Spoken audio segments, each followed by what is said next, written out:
السلام علیکم، کیسے ہیں آپ سب لوگ؟ امید کرتی ہوں کہ آپ سب لوگ ٹھیک ہوں گے۔ تو آج ہم نکاح کے بارے میں بات کریں گے۔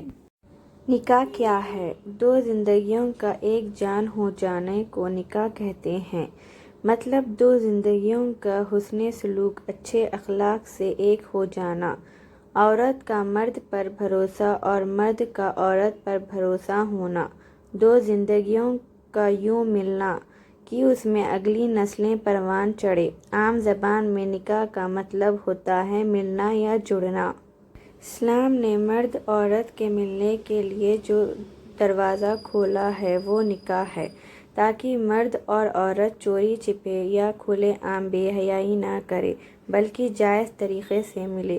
نکاح ایک قسم کی حد ہے جو کہ مرد اور عورت پر اس لیے جاری کی جاتی ہے کہ دونوں ایک دوسرے سے جائز طریقے سے مل سکے اور اپنی نفسانی خواہشات حلال طریقے سے پوری کر سکے۔ حضور صلی اللہ علیہ وسلم فرماتے ہیں کہ آپس میں محبت رکھنے والوں کے لیے نکاح جیسی کوئی دوسری چیز نہیں دیکھی گئی۔ اگر ایک مرد اور عورت نکاح سے پہلے محبت میں ہو تو گناہ ہے، لیکن اگر ان کا نکاح کر دیا جائے تو گناہ باقی نہیں رہتا ہے اور ان کی محبت ہمیشہ کے لیے نکاح میں بدل جاتی ہے اور جائز ہو جاتی ہے۔ محبت کے ساتھ ساتھ نکاح نفس انسانی کے سکون کا بھی ذریعہ ہے، جس سے انسان سکون اور فائدہ حاصل کرتا ہے۔ اللہ تعالیٰ قرآن میں فرماتے ہیں کہ اور اس کی نشانیوں میں سے ایک یہ ہے کہ اس نے تمہارے لیے تمہیں میں سے بیویاں پیدا کی تاکہ تم ان کے ساتھ رہ کر سکون حاصل کرو، اور تم لوگوں کے درمیان پیار اور الفت پیدا کر دی۔ اس میں شک نہیں، غور کرنے والوں کے لیے یقیناً بہت ہی نشانیاں ہیں۔ قرآن کی اس آیت سے ثابت ہے کہ نکاح مرد اور عورت کے لیے ایک سکون حاصل کرنے کا طریقہ ہے جس سے مرد اور عورت دونوں فائدہ اٹھاتے ہیں۔ جیسا کہ زیادہ تر دیکھنے میں آتا ہے کہ شوہر اور بیوی اپنی روزانہ زندگی میں آنے والی پریشانی کے لمحوں میں ایک دوسرے کو ہمت دیتے ہیں، ان کے ساتھ کھڑے رہتے ہیں اور ان کی طاقت بنتے ہیں، اور یہ سکون کا رشتہ بنا نکاح کے ممکن ہی نہیں ہے۔ جیسے آدم علیہ السلام سے لے کر آج تک انسانی نسلیں نکاح کرتی ہیں اور ایک دوسرے کے ہمدرد بنتی ہے۔ اللہ تعالیٰ قرآن میں فرماتے ہیں، عورتیں تمہاری لباس ہے، تم عورتوں کے، مطلب مرد اور عورت ایک دوسرے کا لباس، کپڑے ہیں، اور لباس ستر، باڈی ڈھانپنا اور زینت خوبصورتی کے لیے استعمال کیا جاتا ہے۔ مرد اور عورت جب تک نکاح میں نہیں ہوتے ان کے ظاہری بے زینت بد خوبصورتی ہے۔ ہر مرد اور عورت جو نکاح کے لائق ہے ان کا نکاح کرنا لازمی ہے۔ نکاح بھی ایک طرح کی اللہ کی عبادت ہے جس کے کرنے سے انسان زنا جیسے بدترین گناہ سے بچا ہے۔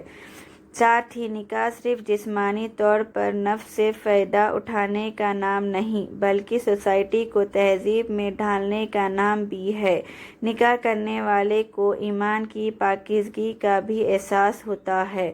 حضور صلی اللہ علیہ وسلم نے فرمایا ہے کہ جب ایک شخص نکاح کرتا ہے تو اسے آدھا ایمان مل جاتا ہے، تو اسے چاہیے کہ آدھے کے لیے اللہ سے ڈرتا رہے، مطلب نکاح کرنا ایمان میں بھی شامل ہے۔ ایک واقعہ حضرت انس بن مالک رضی اللہ عنہ سے روایت ہے کہ تین حضرت علی بن طالب، عبداللہ بن عمر، عثمان بن عفان رضی اللہ عنہ نبی کریم صلی اللہ علیہ وسلم کی ازواج مطہرہ کے گھروں کی طرف آپ صلی اللہ علیہ وسلم کی عبادت کے متعلق پوچھے گئے۔ جب ان کو آپ صلی اللہ علیہ وسلم کا اعمال کے بارے میں بتایا گیا جسے انہوں نے کم سمجھا اور کہا کہ ہمارے نبی صلی اللہ علیہ وسلم سے کیا مقابلہ، آپ کی تو تمام اگلی پچھلی لغزشیں معاف کر دی گئی ہے۔ ان میں سے ایک نے کہا کہ آج سے میں ہمیشہ رات میں نماز پڑھا کروں گا، دوسرے نے کہا کہ میں ہمیشہ روزہ رکھا کروں گا اور کبھی ناغہ نہ کروں گا، تیسرے نے کہا کہ میں عورتوں سے جدائی اختیار کر لوں گا اور کبھی نکاح نہیں کروں گا۔ پھر آپ صلی اللہ علیہ وسلم تشریف لائے اور ان سے پوچھا کیا تم نے یہ باتیں کہی تھی؟ سن لو۔ اللہ کی قسم، اللہ رب العالمین سے میں تم سب سے زیادہ ڈرنے والا ہوں، میں تم سب سے زیادہ پرہیزگار ہوں، لیکن میں آگے روزے رکھتا ہوں تو افطار بھی کرتا ہوں، نماز بھی پڑھتا ہوں اور سوتا بھی ہوں اور عورتوں سے نکاح میں بھی ہوں۔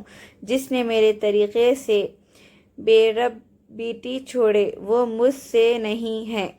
اس حدیث سے ثابت ہے کہ نکاح کرنا نبی صلی اللہ علیہ وسلم کا طریقہ ہے اور انسان کی فطرت ہے، اور اس کو نہ کرنا رسول اللہ صلی اللہ علیہ وسلم سے الگ ہونا ہے۔ اگر آپ کو میری یہ ویڈیو پسند آئی تو please subscribe to my channel, like کیجیے، شیئر کیجیے اور بیل آئیکن کو پریس کیجیے۔